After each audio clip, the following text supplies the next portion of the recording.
Good. So, in this video, I'm gonna talk about a dream I had last night. And in the dream, this is kind of a cool dream, actually. And then something else bizarre kind of happened after. So check it out. I was, excuse me, with I was with some guy in a room. And we were trying to make something work, some kind of mechanism. And it turned out it was like something like a time travel thing, right? Where I wish I could better put it into words, so let's just go into it. Alright. So my intention was to go basically was to either alter reality or travel back in time to change my relationship with my younger sister, right? My dad's youngest daughter. And so because I have a half sister that's the youngest, but specifically this sister. And so we're working on some kind of device, and it takes music, right? And so somehow I simplified it down to 2 strings. Now in the dream, it kind of looked like I tied a yarn together and hooked it up to like this like nearly triangular shape thing, and I plucked the strings and it made a musical tone. And I remember in the dream, it was the musical tone, the notes that were played that enabled the time travel. So I hit the notes, and then I wait. And for a split second, me and him were both kind of wondering, is it gonna work? You know. And then all of a sudden, the 4-year-old version of my little sister comes out. And we're like, it worked. So the intent was to be able to go back in time or alter reality where I get to start all over again with my relationship with my little sister. Now, keep in mind, my dad was in Vietnam. He was forced to go by the draft, and he ended up being a platoon sergeant. And experienced horrible stuff, like highly traumatic, like kids getting blown up by the bad guy, like sent into the American camps with bombs strapped to them and then blowing up, right, stuff like that. And so and having to do hand-to-hand combat and like kill people with bayonets and stuff, right? So my dad, he'd been through a lot of trauma, and then of course his family was they're from the deep south, from the middle of North Carolina, you know what I'm saying? So his family was kind of dysfunctional in a lot of ways, and so paired that, anyways, so my dad eventually got to the point to where he had nobody. Everybody was gone from his life. Like, his kids were in DSS custody. His wife had left him. And so he was literally alone. And the only thing he had was to invite a couple of drunks over to his house at night and drink beer with them, right? And so he was a miserable and lonely guy, right? And that's what his life led to. And he didn't have any love, right, from anybody, right? No community, no support, no love, or nothing. So my point is I had to take, I basically, I had to kind of pop in all the time to make sure my little sister was okay for the most part. I kind of thought the boys were okay. My 2 younger brothers, I thought they would be okay given their age. That was my perception. And so she was like 4 years old, right? So I felt like I needed to be there since Mama was not there, and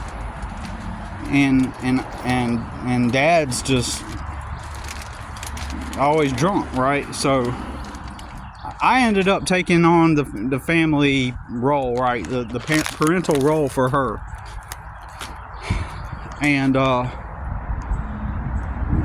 technically I could not get her and make her like come live with me, and you know, I could barely keep a place of my own, right? You know, I hardly had a place of my own. So so I ended up visiting to take care of her as much as possible, as much as I could, you know. So so anyways, I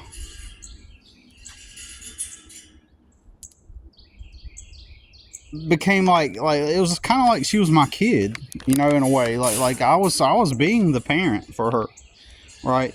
So you know, I loved my sister, and I felt like I was trying to take care of her the best as I could, and I was literally her the only actual real parental figure she had, really, from a parental standpoint. And I was trying to make sure she was okay, and all the time, and constantly checking in on her, and I was doing things that Dad was not doing, and Mother was not doing, just doing my best anyway to try to make sure she was all right. And because I struggled myself, you know, remember my parents didn't take care of me, so there I was in the world with nothing, no resources, no people, no community, no help, only try to work some jobs, right?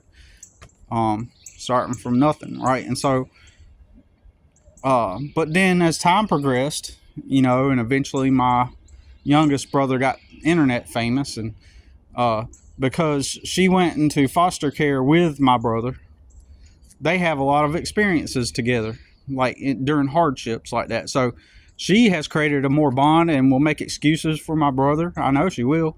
And she's already kind of hinted at that if I were to say anything demeaning or diminutive against my brother, she's going to side with him. So, you know, basically, she's not the same person that, you know, she's not the same little girl that I used to take care of, right?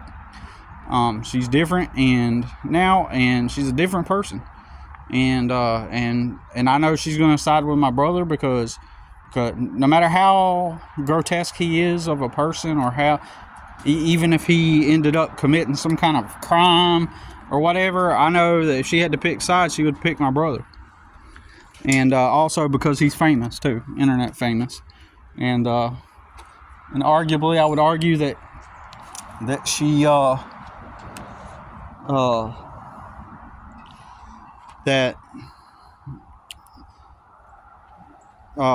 I forgot what I was going to say, but she will rationalize and make excuses for him just because he's famous too. And I was going to say, probably I wasn't involved in this, but she's got 800,000 followers on TikTok.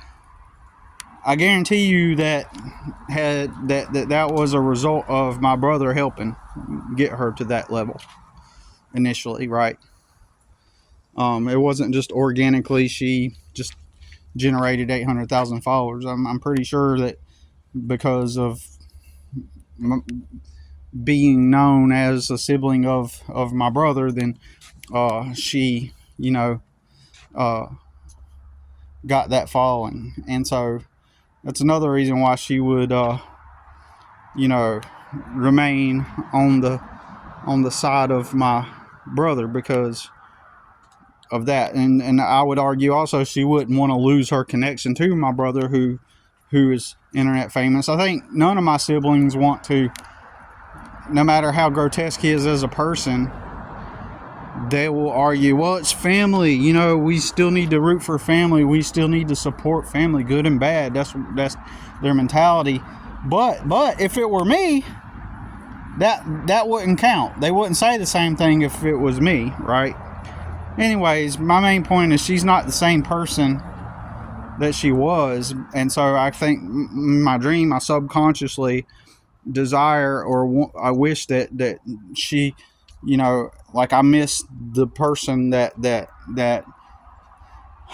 that I cared for when my parents did not.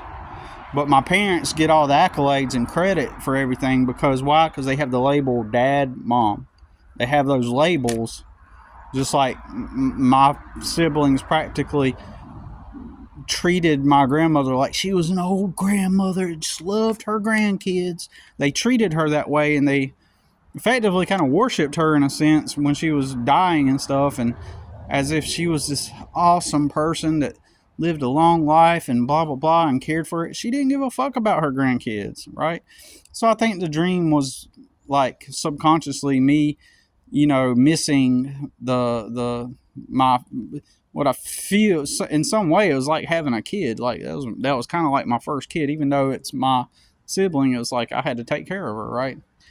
And so I think subconsciously I had that dream because of that, and I was able to change time and go back to when she was younger, and then in my mind I'm like, now I'm living in a reality where I get to start all over with my relationship with her, and I can still have my son too, right? And so now, so anyways, I end up waking up from that dream, and I go use the bathroom, and it's like 4:30 in the morning or something. No, I go back to sleep, and I start having another dream where I'm still tinkering with some kind of machine, and I'm trying to make sure that it works. And then